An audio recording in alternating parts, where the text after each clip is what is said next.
പക്ഷേ മൂന്നാമതൊരു വനിതാ മാധ്യമ പ്രവർത്തകയും പറഞ്ഞതോടെ നിങ്ങൾ വീട്ടിൽ അനുവാദമില്ലാതെ വന്ന് കയറി കേരളത്തിലെ മാധ്യമരംഗം ഇതോടെ മരിച്ചു. അവിടെ സഹോദരൻ നിങ്ങളെ കുറച്ച് കൂടുതൽ ഞാൻ പ്രോത്സാഹിപ്പിച്ചു, എനിക്കറിയാം.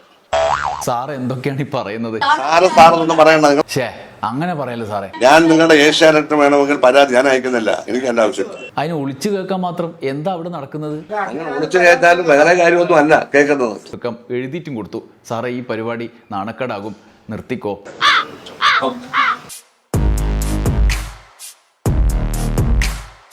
നമസ്കാരം. CPM വിട്ട് UDFന്റെ അമ്പലപ്പുഴയിലെ സ്ഥാനാർത്ഥിയായതിനു ശേഷം ജി സുധാകരൻ കോൺഗ്രസിനൊരു മുതൽക്കൂട്ടായിരിക്കുകയാണ്.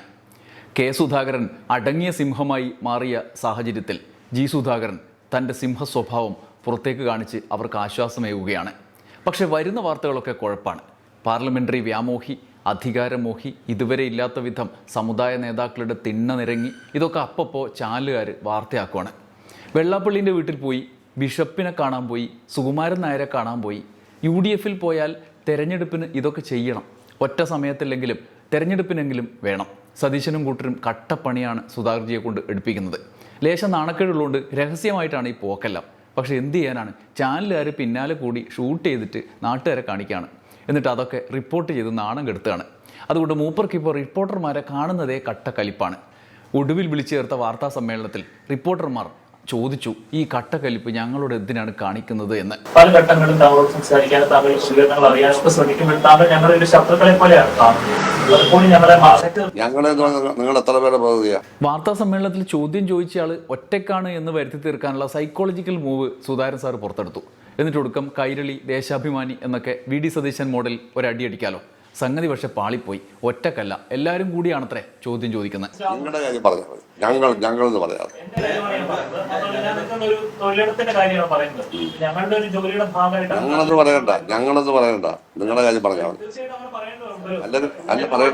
പറയേണ്ടതില്ല.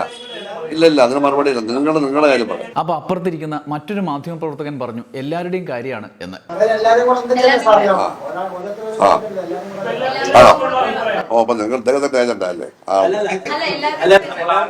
പക്ഷെ മൂന്നാമതൊരു വനിതാ മാധ്യമ പ്രവർത്തകയും പറഞ്ഞതോടെ സുധാകരൻ കുരുക്കിലായി. അപ്പോൾ സുധാകരൻ മറ്റൊരു അടവെടുത്തു. നിങ്ങൾ എൻ്റെ വീട്ടിൽ ഒളിഞ്ഞു നോക്കിയെന്ന് ആ വനിതാ മാധ്യമ പ്രവർത്തകയോട് പറഞ്ഞു. നിങ്ങൾ വീട്ടിൽ അനുവാദമില്ലാതെ വന്ന് കയറി രഹസ്യ സംഭാഷണം കേൾക്കുന്ന ആളാണ്. നിങ്ങളെ അങ്ങനെ പറയരുതെന്നോ? എന്റെ വീട്ടിൽ കിടക്കുന്ന സംഭാഷണം എന്താണെന്ന് നിങ്ങളുടെ വീട്ടിൽ നിങ്ങൾ സമ്മതിക്കോ? നിങ്ങളുടെ വീട്ടിനകത്ത് നടന്ന ഒരു സംഭാഷണം ആരോപണമല്ല, നിങ്ങൾ ചെയ്തതാണ്. എന്താണെന്ന് എന്റെ വീട്ടിൽ അനുവാദമില്ലാതെ കയറി ഞാനുമായിട്ട് സംസാരിക്കുന്ന ഈ വാദം തന്നോ? സംഭവം എന്താ വെച്ചാൽ കോൺഗ്രസ് നേതാക്കളൊക്കെ സുധാകരന്റെ വീട്ടിൽ ചർച്ചയ്ക്കെത്തിയപ്പോൾ റിപ്പോർട്ട് ചെയ്തതിനാണ്. അതൊക്കെ റിപ്പോർട്ട് ചെയ്യണത് മഹാകവിക്ക് ഇപ്പോഴും നാണക്കേടാണ്. പാർട്ടി മാറിയത് അങ്ങ് ഫുള്ളായിട്ട് മൂപ്പര് ഉൾക്കൊണ്ട് വരുന്നതേ ഉള്ളൂ. കോൺഗ്രസ് പിന്തുണയുള്ള കാര്യം കോൺഗ്രസ് നേതാക്കളൊക്കെ വീട്ടിൽ വന്ന് ചർച്ച നടത്തുന്ന കാര്യം പുറത്ത് പറയുന്നത് അത്രയ്ക്ക് അങ്ങ് ഇഷ്ടപ്പെട്ട് തുടങ്ങിയിട്ടില്ല. അങ്ങോട്ട് പറയുന്നതേ റിപ്പോർട്ട് ചെയ്യാൻ പാടുള്ളൂ എന്നാണ് മൂപ്പരുടെ നിലപാട്. തെരഞ്ഞെടുപ്പാകുമ്പോൾ അതൊക്കെ നടക്കുവപ്പാ. തെരഞ്ഞെടുപ്പിൽ ഞങ്ങൾ വിളിക്കും. തെരഞ്ഞെടുപ്പ് ഇപ്പൊ ഞാൻ സംസാരിച്ചല്ലോ, തെരഞ്ഞെടുപ്പ് അല്ലത്. ഞങ്ങളുടെ വീട്ടിൽ പലരും വരും. അതൊരു പത്രപ്രവർത്തനം വന്നത് കേൾക്കുന്നത് എവിടെ കേട്ടിട്ടുണ്ട്? നിങ്ങൾ ഈ തെറ്റ് നിങ്ങളെ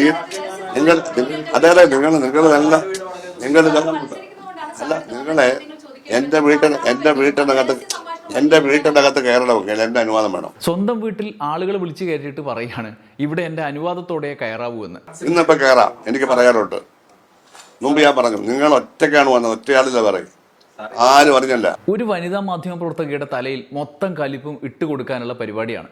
വീട്ടിൽ അനുവാദമില്ലാതെ കയറി ഒളിഞ്ഞു നോക്കി, ഒളിച്ചു കേട്ടു എന്നൊക്കെ പറഞ്ഞ് ഒരു മര്യാദയുമില്ലാതെ അധിക്ഷേപിക്കുന്നത് ഏഷ്യാനെറ്റിന്റെ റിപ്പോർട്ടറെയാണ്.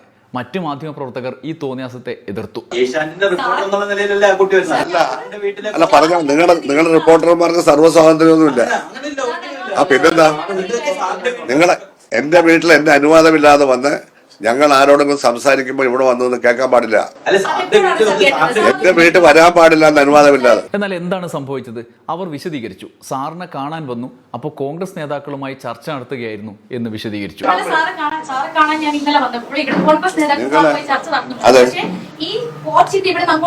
ഇല്ല, നിങ്ങൾ വരാൻ പാടില്ല, നിങ്ങൾ ഇവിടെ നിന്നു.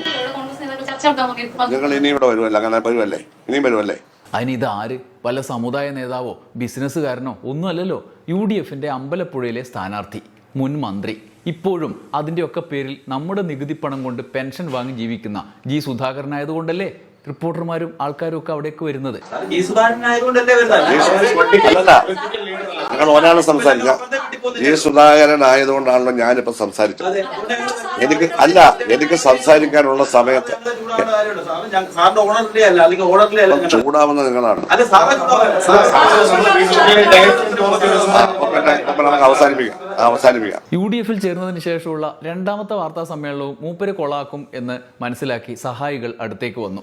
ദേഷ്യപ്പെടലേ സാറേ, തനി സ്വഭാവം കാണിക്കല്ലേ സാറേ എന്നും പറഞ്ഞ് വന്നു. സുധാകരൻ ഈ ആംഗ്രി ബിസിനസ് അവസാനിപ്പിക്കും എന്ന് വിചാരിച്ച് സഹായികൾ മുന്നറിയിപ്പ് നൽകി അങ്ങോട്ട് മാറി. അപ്പോഴതാ അടുത്തത് എടുത്തിടുന്നു. ആദ്യം അവരെ നിങ്ങളെ ജേർണലിസം പഠിപ്പിക്കുക. സാറ് എന്തൊക്കെയാണ് ഈ പറയുന്നത്? സാറൊന്നും പറയണ്ട, നിങ്ങൾ കാണിച്ച തെറ്റാണ്. നിങ്ങൾക്ക് എന്തെങ്കിലും ഉണ്ടെങ്കിൽ നിങ്ങൾക്ക് എന്നെ വിളിക്കാം. നിങ്ങൾ എന്നെ വിളിച്ചല്ലോ. അയ്യോ, സുധാകരൻ സാറ് ഫോൺ എടുക്കാറില്ല. ഞാൻ വിളിച്ച ഫോൺ എടുക്കാറില്ല. നിങ്ങൾ പറയുന്ന മുഴുവൻ പച്ചക്കള്ളമാണ്. ഞാൻ ഫോൺ എടുക്കത്തില്ല. നിങ്ങൾ വിളിച്ചപ്പോ എടുത്തില്ല. ഞാൻ ചിലപ്പോൾ ബാത്റൂമിലാണെങ്കിലോ. അതുകൊണ്ടാണ് കേട്ടോ മൂപ്പര് ഫോൺ എടുക്കാത്തത്. തെറ്റിദ്ധരിച്ചു. നിങ്ങൾ വന്ന തെറ്റാണെന്ന് നിങ്ങൾ ബോധ്യപ്പെട്ടോണം. അതാണ്, ബോധ്യപ്പെട്ടോണം. ഇനിയും ബോധ്യപ്പെട്ടില്ലെങ്കിൽ സുധാകരൻ സാറ് ബോധ്യപ്പെടുത്തു. വേറെ എങ്ങും പോയി ആവർത്തിക്കരുത്. ഞാൻ ആയതുകൊണ്ട് കുഴപ്പമില്ല. നിങ്ങൾ മാധ്യമങ്ങളുടെ പേരിലൊന്നും പറയണ്ട. എന്നെ കാണേണ്ടവർ വന്നോളൂ. ഞാൻ അനുവാദത്തോട് വന്നോളൂ. തർക്കത്തിന് തന്നെ പോകും. തർക്കത്തിന് പോയാൽ നിങ്ങൾ എന്ത് ചെയ്യും? പറയട്ടെ, ഇലക്ഷൻ നിങ്ങൾ എന്ത് ചെയ്യാനാ? ഇലക്ഷൻ നിങ്ങൾ എന്ത് ചെയ്യാൻ? നിങ്ങളുള്ള കാര്യം റിപ്പോർട്ട് ചെയ്താൽ മതി. മനസ്സിലല്ലേ? നിങ്ങളിവിടെ അജണ്ടയായിട്ട് വന്ന 2-3 പേരാണ്. അല്ല, ആയിക്കോട്ടെ, അജണ്ട ആയിക്കോട്ടെ. ഉണ്ടായാലും ഒന്നുമില്ല. ഇതൊക്കെ ഞങ്ങളുടെ രാഷ്ട്രീയമാണ്. അവർ പറയുന്നത് രാഷ്ട്രീയമാണ്. മനസ്സിലായില്ലേ? എല്ലാത്തിനും നമ്മളിത് പ്രൊപ്പറേറ്റ് കിട്ടും. ആ പ്രൊപ്പറേറ്റ് പാലിച്ചാൽ അതിന് കുഴപ്പമില്ല. ഒരു കുഴപ്പമില്ല. ഒറ്റയ്ക്ക് വന്നു. എന്താ 10 പേരുമായിട്ടാണെന്ന് എനിക്ക് മനസ്സിലാവും. നിങ്ങൾ സംസാരിക്കണ്ട. നിങ്ങളെ പറ്റിയാണ് ആക്ഷേപം. അതാണ്, ഞാൻ മാത്രമേ സംസാരിക്കൂ. അധികം ഇങ്ങോട്ട് മിണ്ടിയാലേ ഏഷ്യാനെറ്റിലെ പണി വേണമെങ്കിലും മൂപ്പർക്ക് കളയിപ്പിക്കാൻ പറ്റും. പക്ഷെ മൂപ്പരായതുകൊണ്ട്, വിശാല മനസ്കനായതുകൊണ്ട് അതിന് മുതിരുന്നില്ല. ഞാൻ നിങ്ങളുടെ ഏഷ്യാനെറ്റ് വേണമെങ്കിൽ പരാതി ഞാൻ അയക്കുന്നില്ല. എനിക്ക് എന്റെ ആവശ്യം. അങ്ങനെ പറയല്ലേ സാറേ, ഒരു പരാതി അയക്കുന്നത്. എന്നാ പിന്നെ ഇനി മുതൽ ഇഷ്ടമില്ലാത്ത വാർത്ത കൊടുത്താലേ എല്ലാവർക്കും അത് ചെയ്യാലോ. റിപ്പോർട്ടർമാരെ പണി കളയിക്കാലോ. ഏഷ്യാനെറ്റിൽ ഒരു പരാതി കൊടുക്കുന്നു. തൊഴിൽ കളയുന്ന കാര്യം നിങ്ങൾക്ക് ഞാൻ ഏറ്റവും കൂടുതൽ അല്ലല്ല, നിങ്ങൾ പിന്നെയും ന്യായീകരിക്കുകയാണ്. എല്ലാ ചാനലിലും വന്ന വാർത്തയല്ലേ, ആദ്യം അവര് കൊടുത്തിട്ടുണ്ടാവുമായിരിക്കും. അത്രയല്ലേ ഉള്ളൂ. നിങ്ങൾ ഒറ്റയ്ക്കാണ് വന്നത്. നിങ്ങൾ ഒറ്റയ്ക്ക് വരാൻ പാടില്ല. ഒറ്റക്കല്ലാണ്ട് എല്ലാവരും കൂടി വാർത്ത കൊടുക്കുന്നതിനെയല്ലേ സുധാകരൻ സാറും മറ്റുമൊക്കെ പഴയ കാലത്ത് ഇത്രയും കാലം മാധ്യമ സിൻഡിക്കേറ്റ് എന്നൊക്കെ വിളിച്ചത്. ഇതിപ്പോ അവിടുന്ന് കാലുമാറി ഇപ്പുറത്തെത്തിയപ്പോ ഒറ്റയ്ക്കും റിപ്പോർട്ട് ചെയ്യാൻ പാടില്ല എന്നാണോ? ഒറ്റയ്ക്ക് നിങ്ങൾ വരേണ്ട കാര്യമില്ല. നിങ്ങൾക്ക് എന്നോട് സംസാരിക്കണമെന്നുണ്ടെങ്കിൽ നിങ്ങൾക്ക് എന്നോട് ഫോൺ വിളിച്ച് പറയാൻ, അല്ല ഇവിടെ വന്ന് ബെല്ലടിക്കാം. തൊഴിലിന്റെ ഭാഗമല്ല, അഹങ്കാരത്തിന്റെ ഭാഗമല്ല. അതാണ്, ഒരു സ്ത്രീ അഹങ്കാരം കാണിക്കാൻ പാടില്ല, അതും സുധാകരൻ സാറിനോട്. നിങ്ങളുടെ വീട്ടിൽ നിങ്ങൾ ഇഷ്ടപ്പെട്ടു. രാഷ്ട്രീയ നേതാവിന്റെ എപ്പോഴും ചെല്ലോ. അല്ല ആലോചിച്ചാൽ മനസ്സിലായി. 2-3 പേര് ആലോചിച്ച് പറഞ്ഞു. ഇത് വെറുതെയാണ്. എന്റെ പ്രതികരണം അവർ ചോദിച്ചില്ല. അവരതിനല്ല വന്നത്. ഇമാതിരി വർത്താനം കൊണ്ട് പോയാൽ ആളുകൾ എന്ത് കരുതും? സുധാകരൻ സാർ ഇത് എന്ത് ഭാവിച്ചാണ്? പ്രസ് മീറ്റ് ഒരു കാര്യമില്ലാതെ അലമ്പാക്കപ്പെടുന്ന സാഹചര്യമാണ്. സഹയാത്രികർ വീണ്ടും വന്നു. സാറേ സമയമായി, നിർത്തിക്കൊന്നു പറഞ്ഞു. ഇനിയെങ്കിലും നിർത്തുമായിരിക്കും എന്നാണ് ഞാൻ വിചാരിച്ചത്. കേരളം മുഴുവൻ ശ്രദ്ധിക്കുന്ന സ്ഥാനാർത്ഥിയല്ലേ, അപ്പൊ ചാനലുകാർക്ക് പ്രതികരണം എടുക്കേണ്ടി വരില്ലേ? കേരളം മുഴുവൻ ശ്രദ്ധിക്കുന്ന ഒരു മണ്ഡലമാണ്. അവിടെ മത്സരിക്കുകയാണ്.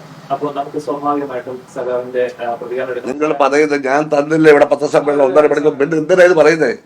Why should you talk? ഞാൻ തന്നില്ല 1.25 മണിക്കൂർ. എന്നോടാണോ നിങ്ങൾ സംസാരിക്കുന്നത്? നിങ്ങൾ ഒറ്റയ്ക്ക് ഒളിച്ചും വന്ന് നിന്ന് കേൾക്കുന്ന രീതി തെറ്റാണെന്നാണ് പറഞ്ഞത്. അതിന് ഒളിച്ചു കേൾക്കാൻ മാത്രം എന്താ അവിടെ നടക്കുന്നത്? അങ്ങനെ ഒളിച്ചു കേൾക്കാനും വേറെ കാര്യമൊന്നും അല്ല കേൾക്കുന്നത്. വേറെ കാര്യമൊന്നുമല്ല. എന്നാലും അത് പാടില്ല. നിങ്ങൾ എല്ലാവരും കൂടെ പ്രൊപ്പറേറ്റ് പാലിക്കണം.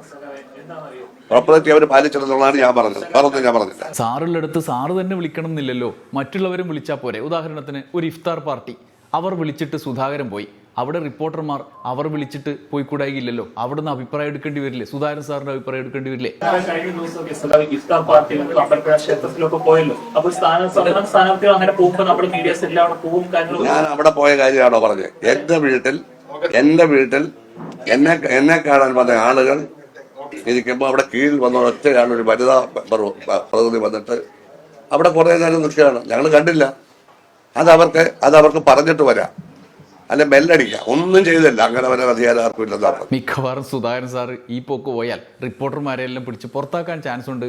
കുളമാകും എന്ന് മനസ്സിലാക്കി സഹായികൾ ഒടുക്കം എഴുതിയിട്ടും കൊടുത്തു. സാറേ, ഈ പരിപാടി നാണക്കേടാകും, നിർത്തിക്കോ, നാട്ടുകാരൊക്കെ കാണുന്ന ചാനലിലൂടെ കാണുന്ന പ്രസ് മീറ്റാണ് എന്നായിരിക്കണം എഴുത്തിൽ.